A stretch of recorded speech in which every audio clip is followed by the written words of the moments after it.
हुँ, तो देख लेते हैं सबसे पहले कि हमारा क्वेश्चन क्या था। ऑडियो और वीडियो का तो कंफर्म कर दो। कंफर्म तो कर दिया है।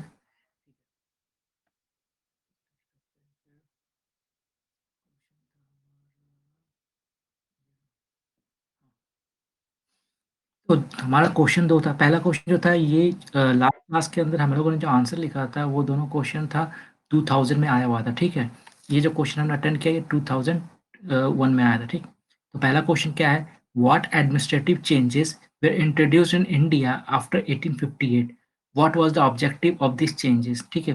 तो क्वेश्चन का 2 पार्ट क्लियर दिख रहा है यहाँ पे क्या कि पहला पार्ट में ये पूछ रहा है कि 1857 का रिवॉल्ट के बाद जब 1858 में जो ट्रांसफर ऑफ पावर हुआ ना, उसके बाद क्या-क्या एडमिनिस्ट्रेटिव चेंज लिया गया, ठीक है? और सेकंड में क्या पूछ रहा है कि जो एडमिनिस्ट्रेटिव चेंज लिया गया, उसका क्या ऑब्जेक्टिव था, आखिर क्यों लिया गया वो चीज़, ठीक है?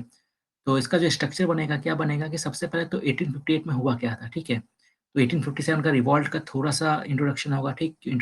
वो रिवॉल्ट क्यों हुआ था? फिर उसका आउटकम क्या था, ठीक है? आउटकम होने के बाद फिर क्या-क्या एडमिनिस्ट्रेटिव चेंजेस लिया गया और देन फिर उसका मोटिव क्या था वो, ठीक है? तो 4 पार्ट में हमारा बनेगा। ठीक, सबसे पहले 1857 का थोड़ा-सा इंट्रोडक्शन दे दिया जाएगा।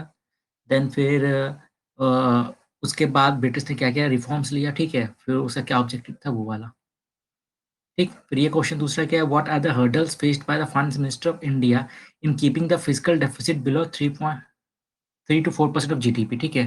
तो गवर्नमेंट ऑफ इंडिया का एक पॉलिसी है, ठीक है? फिस्कल रिस्पांसिबिलिटी एक्ट, उसमें ये बोला गया है कि हम अपना जो बजट है फिस्कल डेफिसिट का, ठीक है? वो उसको 3 से कम नीचे रखेंगे, ठीक है? लेकिन क्या हो रहा है कि सिचुएशन ऐसा बन रहा है कि हम लोग 3% से नीचे नहीं रख पा रहे, ठीक है? टारगेट था रखने का बट नहीं रख पा रहे। तो वही पूछा गया कि क्या-क्या प्रॉब्लम्स है, जो कि हम 3% से कम अपना फिस्कल डेफिसिट नहीं रख पा रहे हैं और कुछ स्टेप्स सजेस्ट करो जिससे कि हम जो फिस्कल मतलब मेरा जो डेफिसिट है वो कम हो सके, ठीक है?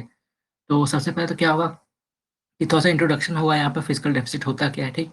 देन उसके बाद उसको कंट्रोल कैसे किया जा सके, ठीक है? उसके बाद फिस्कल डेफिसिट होता है तो क्या-क्या रीज़न है जिसके कारण कि फिस्कल डेफिसिट हमारा हाई हो रहा है, ठीक? तो क्वेश्चन क्लियर है यहाँ पे? हेलो? चलो फिर आंसर देखते हैं। थोड़ा-सा सीधा कर देता फ़ोटो ठीक होता ना देखने में। ठीक है चलो।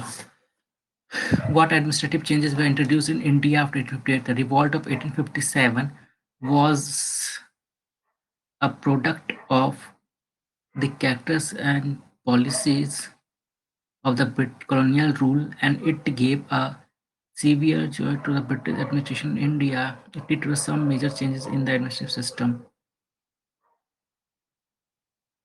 सही है, लेकिन 1857 का रिवॉल्ट का थोड़ा इंट्रोडक्शन थोड़ा अच्छा हो सकता था क्योंकि जैसे एग्ज़ाम्पल 1857 का जो रिवॉल्ट था वो मेनली क्यों हुआ था हमारा?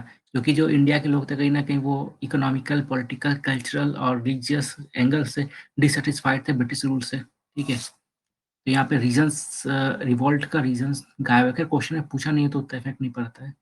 Government of India 1858 was enacted by this power to govern was transferred from the East India Company to Britain. The nation of the governors of India changed. The Secretary of State of India है इतना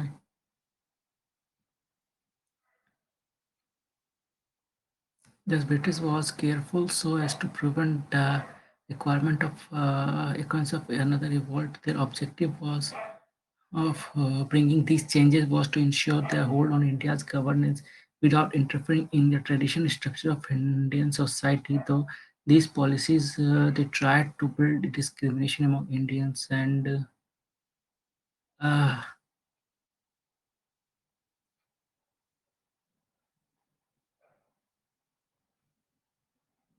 बहुत कुछ missing है। जैसे यहाँ पे question में directly पूछा एडमिनिस्ट्रेटिव चेंज क्या-क्या था, ठीक है? तो एडमिनिस्ट्रेटिव में ये तो पॉलिटिकल चेंज हो गया ना, एडमिनिस्ट्रेटिव क्या लाइक आर्मी का जो था, ठीक? आर्मी के अंदर जो यूरोपियंस का जो नंबर्स था उसको इंक्रीज़ किया, ठीक है? उसके बाद फिर जो रेजिमेंट वगैरह बनाया, ठीक? उसके बाद जो डॉक्ट्रिन ऑफ लैप्स वगैरह करके जो मतलब ले रहा था किसी का भी लैंड वगैरह, टेरिटरी वगैरह, उस डॉक्ट्रिन ऑफ लैप्स को प्रोहिबिट कर दिया, उसको बैन कर दिया, उसको वापस ले लिया। तो वो चीज़ थोड़ा-सा गायब है। ठीक है आंसर वैसे कोई अच्छा आंसर है। Cause of fiscal deficit.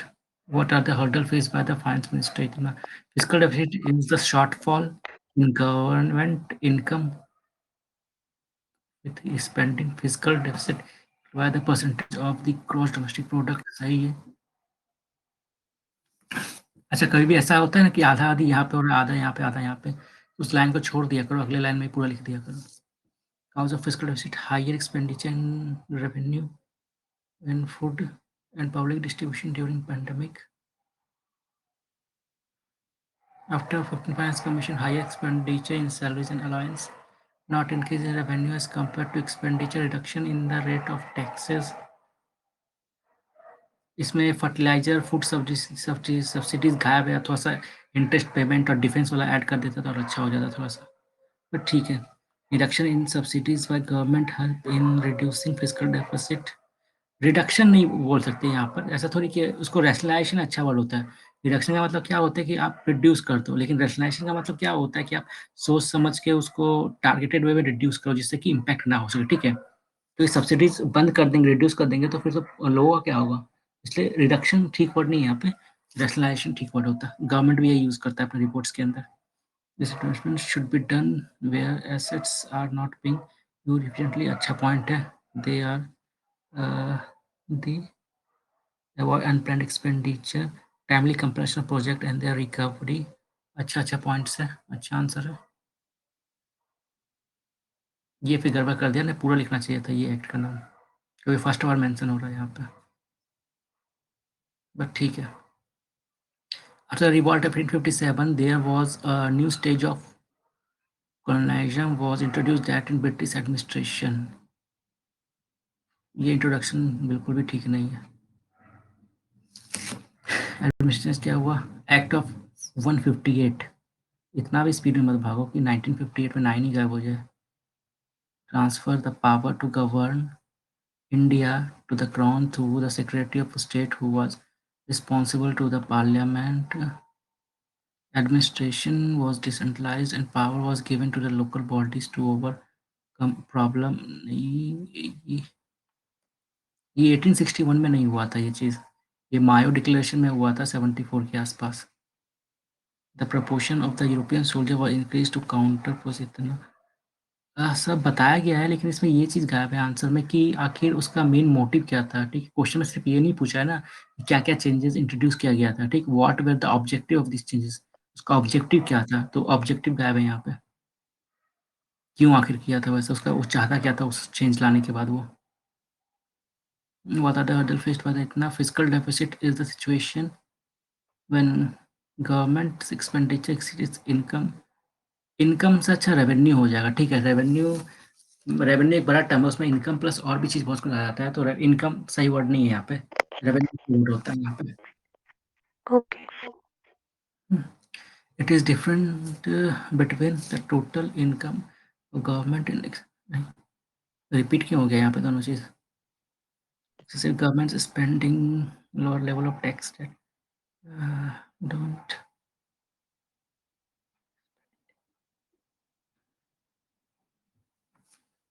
high investment in public sector in which rate of return is low होता है यहाँ पे, और below the cost of invested the same year which can found exercise more work on tax based सही है, should provide a return on subsidy reduction hence a healthy economy। देखो question में 250 words पढ़ा, तुम्हें लग रहा है तुम्हारा 250 वर्ड्स हो गया यहाँ पे, तो थोड़ा सा और लिखो। ये क्या है? British India company came to India in, ये फिर गलत हो गया यहाँ पे, कोई 1600 में वो आ गया था। इतना पक्षी जाने का डेटा क्या है मतलब? अब देखो अगर मान लो तुम्हें बॉलिंग करना हो, थोड़ी मतलब जाएँगे 10-15 कदम पीछे जाएँगे ना, थोड़ी स्टेडियम के बाहर से दौड़ के आएँगे बॉलिंग करने के लिए। तो यहाँ पूछा है 1858, ठीक है? तो ज़्यादा आप बैटल ऑफ पलासी में चले जाओ, अब ये 1600 में आप जाने का क्या मतलब है? उतना लंबा तो फिर उतना नहीं जाना है। स्टेडियम के अंदर से बॉल करना है, स्टेडियम के बाहर नहीं जाना है बॉलिंग करने के लिए। British India Company came within us and started to establish their dominance from Itna Battle Palasi। From that time, they had made a very discriminating policy which only benefited British officers, corruption, etc. Policy crown had taken to the authority of East India Company सही है. Since British had exploited a lot, so Indian had a negative impact. British so main motive behind the administration was to make aware the Indian that the British had come to their country in order to make नहीं नहीं नहीं ये नहीं बिल्कुल भी नहीं. एक single motive तो थोड़ी था इंडिया को ये बताने के लिए इंडियंस को कि भैया हम आपकी भलाई के लिए आए हैं. तो ये नहीं था बिल्कुल भी मोटिव था.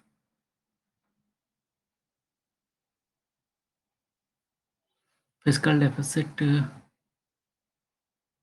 ऑब्जेक्टिव ये नहीं था, सिर्फ एक लाइन में ऑब्जेक्टिव नहीं बताना, यहाँ पे देखो दो क्वेश्चन का 2 पार्ट है, दोनों इक्वल नंबर कैरी कर रहा है, 250 मार्क्स का क्वेश्चन है, तो ये भी 125 मार्क्स का, ये भी 125 वर्ड्स का, ठीक है? तो दोनों को इक्वल वैल्यू देना पड़ेगा ना। तो fiscal deficit means borrowing by government in order to run government machinery efficiently. नहीं, देखो बात ये होता है गवर्नमेंट अगर इकोनॉमिकली देखा जाए तो डेफिनेशन गलत हो गया, ठीक है? क्योंकि इकोनॉमिक्स के अंदर हम लोग ये मानते हैं कि गवर्नमेंट जब भी बोरो करता है ना तो वो इन्वेस्टमेंट के लिए बोरो करता है, ठीक है? तो ये बोलना कि गवर्नमेंट अपना मशीनरी चलाने के लिए वो करेगा, वो एक तरह से गलत हो जाता है। हाँ, पैसे मतलब पैसा के कुछ भी करे वो उसके ऊपर डिपेंड करता है, लेकिन ऐसा माना जाता है गवर्नमेंट जब भी बोरो करता है ना तो वो इन्वेस्टमेंट के लिए करता है borrow. In some past year it has become a great challenge. Finance minister first time है, फुल फॉर्म लिखो, जीडीपी ग्रॉस डोमेस्टिक प्रोडक्ट पूरा लिखा था यहाँ पे। To reduce the fiscal deficit factor, recent corona pandemic has forced the government to allocate more money to health sector. Huge amount of non-performing assets case use सही है।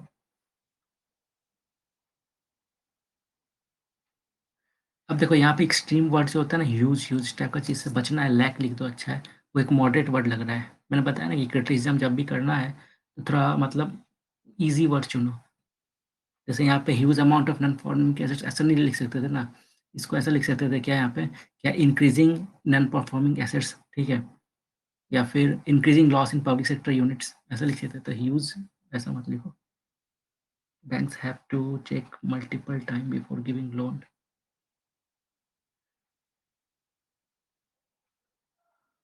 अच्छा देखो यहाँ पे गलती कर दिया बैंक वाला लिख के, ठीक है?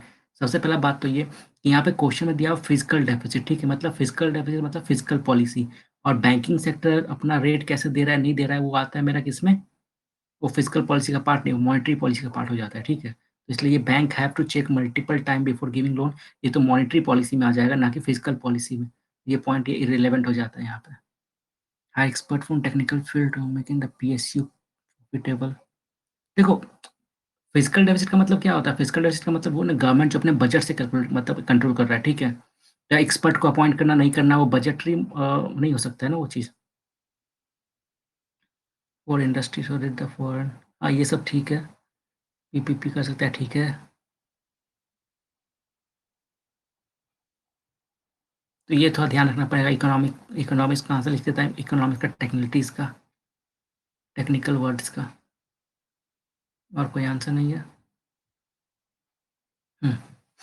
तो जैसा मैंने बताया 1857 का revolt, the revolt of 1857 was the outcome of social, political, economical and cultural dissatisfaction of the Indian people against British rule and their policies. अब यहाँ पर 1857 का रिवॉल्ट है, ठीक है ना? अगर मान लो इसकी जगह अमेरिकन रिवॉल्यूशन आ जाए तब? सेम चीज़ होगा क्या? The American revolution was the outcome of social, political, economical and cultural dissatisfaction of the American people against the British rule and their policies, ठीक है? तो मतलब क्या, कोई भी रिवॉल्यूशन होता है ना, तो उसमें क्या होता है, कोई एक फैक्टर काम नहीं करता, ये 4-5 फैक्टर हर रिवॉल्यूशन में कॉमन है। लोग सोशली मतलब सप्रेस हुए होंगे तभी लोगों ने रिवॉल्ट किया, या पॉलिटिकली सप्रेस हुआ लोग तभी रिवॉल्ट किया, इकोनॉमिकली सप्रेस हुआ तभी रिवॉल्ट किया, कोई डिससैटिस्फाइड हुआ तभी रिवॉल्ट किया। तो ये जो पॉइंट है ना, ये 2 लाइन, ये हर रिवॉल्ट में कॉपी पेस्ट हो सकता है, ठीक है? The revolt of 1857 was the outcome of social, political, economical and cultural dissatisfaction of the Indian people against British rule and their policies, ठीक है? People from different backgrounds united against the British rule, but due to their limitations like unorganized planning, lack of forward-looking policies, etc., and military superiority of British East India Company, the British Army successfully controlled the situation. British rule learned the lesson, and the control of India were transferred from company to British Crown. ठीक है, इतना सारा मैंने बता भी दिया कि reason क्या था रिवॉल्ट होने का, रिवॉल्ट क्रश हुआ उसका रीजन क्या था, फेल क्यों, रिवॉल्ट वो भी रीजन दिख लिया, ब्रिटिश ने कंट्रोल कर किया सिचुएशन वो भी लिख लिया हम लोगों ने। प्लस रिफॉर्म्स लेने का सोचा उन्होंने, वो भी दिया हमने, ठीक है? ब्रीफ में, क्योंकि यहाँ पे क्वेश्चन का मेन थीम क्या है, क्या-क्या एडमिनिस्ट्रेटिव चेंज लाया और क्यों लाया, ठीक है? इसलिए ज़्यादा फुटेज निकाला कि इसको मैंने। British crown introduced many administrative changes after 1857 revolt of 1857 क्या था?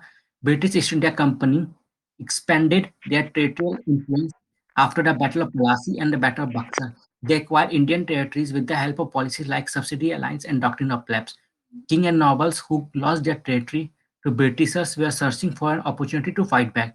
After ये reason था, ठीक है? तो after 1858 government announced that no territories would be acquired forcefully as long as they remained faithful to British rule and also the policy of doctrine of lapse were abolish. ये किया गया जिससे कि वो फेथफुल रहे और प्लस ऐसा चीज ना हो पाए कि उनके ऊपर एग्रेशन ना आए। Britishers had introduced many socio-cultural reforms like prohibition of sati, child infanticide, human sacrifice, increasing the sex age of marriage, etc.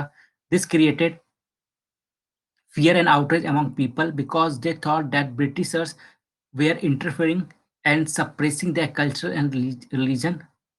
And this fear became strong when the British allowed Christian missionaries in India and also provided support to their activities. तो ऐसा fear create ना हो उनके अंदर, इसलिए उन्होंने क्या किया, after 1858 the British government decided not to interfere in social religious area and also encourage the religious groups in line with divide and rule policy. To discourage the feeling of nationalism and to promote regionalism and caste identity in the army, the British government established new regiments based on caste or region. They also increased the number of Europeans in the army and appointed them at key positions and limited the Indians at low positions.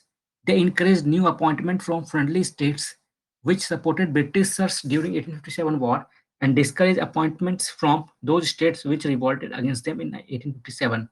This policy was adopted to control future revolt as the 1857 revolt was started and supported by some regiments of the army. After the revolt of 1857, the British felt the need to introduce reforms in their administrative structure and address the problems which resulted in the revolt, and at the same time, they had to ensure that the situation like 1857 would not repeat in future. British Crown introduced many administrative changes to ensure that the situation of 1857 would never repeat in future. Repeat हो गया यहाँ पे। और अच्छा हो सकता था कुछ पॉइंट्स इंक्लूड करके इस सबको लाइक सबको छोटा रखता तो हो जाता और हेलो फिर हाँ हेलो। सर, जैसे किसी टॉपिक के बारे में पता नहीं हो तो कैसे आंसर एक करते हैं? हाँ, जैसे तो सबसे पहले कीवर्ड खोजो वहाँ पे क्वेश्चन के अंदर, ठीक है? तो ऐसा तो हुआ नहीं होगा कि हाँ, हो सकता है क्वेश्चन का लैंग्वेज समझ में नहीं आ रहा, बट ऐसा तो बिल्कुल नहीं होगा कि क्वेश्चन जो टॉपिक का पूछा है, टॉपिक कभी सुना ही नहीं हो, देखा ही नहीं हो, ठीक है? क्लियर? तो सबसे अच्छा क्या होता है कि उसके अंदर जो कीवर्ड होता है, उसको डिफाइन करना स्टार्ट कर दो, उसका डेफिनिशन से स्टार्ट कर दो। ठीक, जैसे मान लो ये क्वेश्चन कुछ आइडिया नहीं है, तो क्या करो यहाँ पे, कि यहाँ पे क्या है कीवर्ड, फिजिकल डेफिसिट कुछ बोला गया, ठीक है? तो फिजिकल डेफिसिट का डेफिनिशन से स्टार्ट कर दो लिखना। तो according to the latest economic survey, अब देखो प्रॉब्लम ये था ना कि लिखते टाइम मैंने नहीं सोचा कि 2001 में क्वेश्चन पूछा था, अभी ये सब चल रहा है, तो यहाँ पे कोरोना वाला ऐड करूँ या ना करूँ, ऐड करूँ या ना करूँ? इसलिए फिर मैंने कोरोना छोड़ के ही किया, क्योंकि 2001 का क्वेश्चन था, चलो उसी हिसाब से अटेम्प्ट करते 2001 के हिसाब से ही, क्योंकि 2001 में कोरोना नहीं आया था, इसलिए मैंने वहाँ पे इसमें कोरोना इंक्लूड नहीं किया है, ठीक है? अकॉर्डिंग टू द, लेकिन अगर आपने किया भी है कोरोना तो कोई दिक्कत नहीं है। अगर अभी आपने 2001 के बजाय 2021 मान के लिखा है तब भी कोई दिक्कत नहीं है, लेकिन मैंने कोशिश किया कि 2001 मान के लिखूँ। According to the latest economic survey the physical deficit of India was, अब डेटा तो उस समय का पता नहीं होगा ना इकोनॉमिक सर्वे का, तो इकोनॉमिक सर्वे का डेटा मैंने ये वाला यूज़ कर लिया। According to the latest economic survey, लेकिन यही होता है इकोनॉमिक का आंसर लिखते टाइम क्या करो ना, कि डेटा या फिर फैक्ट के साथ स्टार्ट करो तो ज़्यादा अच्छा होता है, एक इंप्रेशन बनता है। तो इकोनॉमिक सर्वे का डेटा हो गया, आपका कोई फिजिकल मान लो कि कोई फाइनेंशियल इंस्टीट्यूशंस है उसका डेटा हो गया। So according to the latest economic survey, the fiscal deficit of India was 9.5% of GDP during 2020-21. This was far from the government fiscal deficit target of 3% of GDP. ठीक है, fiscal deficit is the difference between the total expenditure and total revenue of the government. Income नहीं लिखना है, revenue लिखना है, because जब हम income बोलते हैं तो क्या होता है, गवर्नमेंट का इनकम, लेकिन जब रेवेन्यू बोलते हैं तो क्या होता है, इनकम प्लस नॉन इनकम पैसा जो आया, ठीक है उसका। जैसे मान लो किसी गवर्नमेंट ने किसी को लोन दिया हो, ठीक है, तो उसका इंटरेस्ट जो आएगा उसको थोड़ी हम इनकम में गिनेंगे, ओके। तो रेवेन्यू यूज करना है हाँ of the government. Increasing gap shows that government revenue is not increasing much as compared to our expenditure, or expenditure is increasing more as compared to revenue. A high fiscal deficit would create the problem of inflation in the economy. High government borrowing would reduce private investment. This could increase poverty, depreciation of currency, trade deficit, etc. तो बता दिया कि physical deficit बढ़ेगा तो क्या होगा, क्या नुकसान होगा, ठीक है। इसलिए इन सब नुकसान से बचने के लिए हमको कंट्रोल करना पड़ेगा, ठीक। For ensuring micro and macro stability of the economy it is important to control physical deficit, but there are many hurdles in keeping physical deficit below a certain limit. तो क्या-क्या प्रॉब्लम है जो कि हमको जिसके कारण हम कम नहीं कर सकते, क्या-क्या है? तो high import of crude oil and gold. India import 85% of crude oil requirement, ठीक है। A certain part of budget goes to interest payment, उसमें तो कम हम कर नहीं सकते हम लोग। मतलब अगर मान लो कि सिंपल सा बात है, फिजिकल डेफिसिट हमको कम करना है, ठीक है। तो ये जो गैप है मेरा रेवेन्यू और एक्सपेंडिचर के बीच का, उसको रिड्यूस करना पड़ेगा। एक्सपेंडिचर को कम करना पड़ेगा, रेवेन्यू को बढ़ाना पड़ेगा, ठीक है। तो एक्सपेंडिचर को आप कम कैसे करोगे? हुँ? तो आप जो क्रूड ऑयल या फिर जो ऑयल मंगाते हो, ठीक ना, उसको आप कम तो कर नहीं सकते हो, ठीक है। हमको एक्सपेंडिचर कम करना है, लेकिन हम एक्सपेंडिचर कम नहीं कर सकते। क्यों नहीं कर सकते? बिकॉज़ 85% जो हमारा क्रूड ऑयल होता है, हमको बाहर से मँगाना पड़ता है, उसमें तो कुछ कम कर नहीं सकते हम लोग, मजबूरी में मँगाना ही पड़ेगा क्योंकि इंडिया में होता नहीं है। सेकंड, जो पुराना लोन ले लिया है हमने, तो उसका जो पेमेंट जो इंटरेस्ट पे करना है, वो तो करना ही पड़ेगा मेरे को, तो उसमें कुछ कमी कर नहीं सकते हम लोग, ठीक है। फिर फूड सब्सिडीज़ और फर्टिलाइज़र सब्सिडी जो प्रोवाइड करवाते हैं, उसको कुछ कम कर नहीं सकते बिकॉज़ इंडिया का 85% जो फार्मर्स है वो स्मॉल एंड मार्जिनलाइज्ड है, जो कि मार्केट प्राइस में अफोर्ड कर नहीं पाएगा। Food subsidies and fertilizer subsidies are important as 85% of our farmers are small and marginalized. Increasing budget share of defense salary and pension। तो विद द टाइम क्या हो रहा है, डिफेंस के ऊपर ज़्यादा खर्चा हमारा बढ़ रहा है, तो उसमें कम कर नहीं सकते डिफेंस का। सैलरी में कुछ कम नहीं कर सकते, पेंशन में भी कुछ कम नहीं कर सकते, तो देना ही देना पड़ेगा। मतलब ये सारा खर्चा क्या है कि यहाँ पे आप कुछ कम नहीं कर सकते, ये तो आपको करना ही करना पड़ेगा, तो क्या करें फिर? तो fiscal deficit could be controlled by increasing revenue and rationalising expenditure. Reducing expenditure नहीं, ये नहीं कि डिफेंस का बोला तो भैया डिफेंस खर्चा कम कर दो, रैशनलाइज करो। लाइक एग्जांपल, जो इनर एरिया में जो आपका डिफेंस का आउटपोस्ट है, उसको आप मतलब बंद करके बंद कर सकते हो, इससे कि सिर्फ आपका पैसा सेव हो और उसको आप बॉर्डर एरिया पे करो, ठीक है। क्योंकि ये जहाँ पे पीसफुल एरिया है वहाँ पे मतलब आर्मी का अपॉइंटमेंट रख के तो उतना है नहीं, वहाँ पे पुलिस है ही ऑलरेडी, ठीक है। इस टाइप का स्टेप्स हुआ, इसलिए रैशनलाइजिंग वर्ड ठीक होता है कि जहाँ पे आप देखो खर्चा कम हो सकता है, कम करो, रिड्यूसिंग नहीं। The fiscal deficit could be controlled by increasing revenue and rationalising expenditure, rationalising tax structure, simplifying and the base rate and process. तो टैक्स बेस रेट जो होता है उसको आप रैशनलाइज करो, ठीक है, उसको सिंप्लीफाई करो प्रोसेस को, जिससे कि आपका इनकम बढ़ पाए, ठीक। अगर आपको फिजिकल डेफिसिट कम करना है तो दो ही तरीका है, क्या? एक तो आपका पैसा रेवेन्यू बढ़ाओ, एक्सपेंडिचर कम करो। रेवेन्यू बढ़ाने के लिए आप क्या करोगे, टैक्स स्ट्रक्चर को सिंप्लीफाई करोगे, बेस रेट को सिंप्लीफाई करोगे, ठीक है। फिर प्रोसेस को सिंप्लीफाई करोगे जिससे कि ज़्यादा लोग टैक्स दें और आपका टैक्स इनकम बढ़े, ठीक है। सेकंड, गवर्नमेंट के पास जो वास्ट प्रॉपर्टी वगैरह होता है, जैसे लैंड वगैरह हो गया, फिर कुछ भी एरिया में प्रॉपर्टी हो गया, उसको मतलब एक टाइप से यूटिलाइज़ कर सकता है रेवेन्यू जनरेट करने के लिए, ठीक है। ये हो गया। थर्ड क्या, promote industries, startup, private sector, इस सबको प्रमोट करने से क्या होगा कि यहाँ पे एम्प्लॉयमेंट भी जनरेट होगा, प्लस टैक्सेस भी गवर्नमेंट को मिलेगा, तो पैसा रेवेन्यू बढ़ गया हमारा, ठीक ना। तो तीन स्टेप हमने लिख दिया जिससे कि रेवेन्यू बढ़े गवर्नमेंट का। फिर चौथा देखते हैं क्या, encouraging renewable energy could reduce the import bill of crude oil in future. अब खर्चा, अब 3 स्टेप तो हमने लिख दिया जैसे कि हम अपना इनकम बढ़ा सकते हैं, ठीक है? लेकिन सिर्फ़ इनकम बढ़ाने से तो काम नहीं चलेगा, हमको अपना खर्चा भी कम करना पड़ेगा ना। खर्चा कम करने के लिए हम क्या कर सकते हैं कि रिन्यूएबल एनर्जी जो है उसको प्रमोट करें, जिससे कि इन फ्यूचर हमारा जो क्रूड ऑयल का जो बिल है वो कम हो सके, तो हमारा खर्चा कम होगा। सेकंड, रैशनलाइजिंग सब्सिडीज़ को रैशनलाइज़ करें हम लोग, देखें कि मतलब लीकेज तो नहीं हो रहा है, ठीक है? टारगेटेड अप्रोच को अडॉप्ट करें, मतलब क्या, कि जिनको ज़रूरत है उन्हीं तक पहुँचे। जैसे डायरेक्ट बैंक ट्रांसफर के थ्रू, ठीक है? जनधन के थ्रू, वो सब के थ्रू, जिससे कि हमारा खर्चा कम हो। स्टेप्स लाइक आउटकम बजट निकालें, मतलब क्या कि जिस स्कीम पे जितना पैसा दिया था उसका कितना आउटकम निकला, नहीं निकला, उसके हिसाब से फिर अगले साल उसको कितना पैसा देना है, नहीं देना है वो, ठीक है? तो वो भी हमें हेल्प करता है समझने में कि पैसा जा कहाँ रहा है, इफेक्टिव है कि नहीं है, ठीक है? सोशल ऑडिट, ठीक है? Steps like outcome budget, social audit could ensure the better utilization of funds and could help in savings as it would reduce corruption and improve the fiscal performance and physical position of India. ये था, ठीक है। तो इसमें Covid वगैरह add कर सकते हैं कि हाल फिलहाल में खर्चा बहुत बढ़ा है बिकॉज हेल्थ स्ट्रक्चर पे ये हो रहा है, ठीक है ना। उसके बाद लोगों को एक्स्ट्रा फूड सब्सिडी दिया जा रहा है, तो वो सब ऐड कर सकते हैं, लेकिन ये क्वेश्चन 2001 में आया था तो मैंने उसके हिसाब से ही लिखा है। क्लियर है?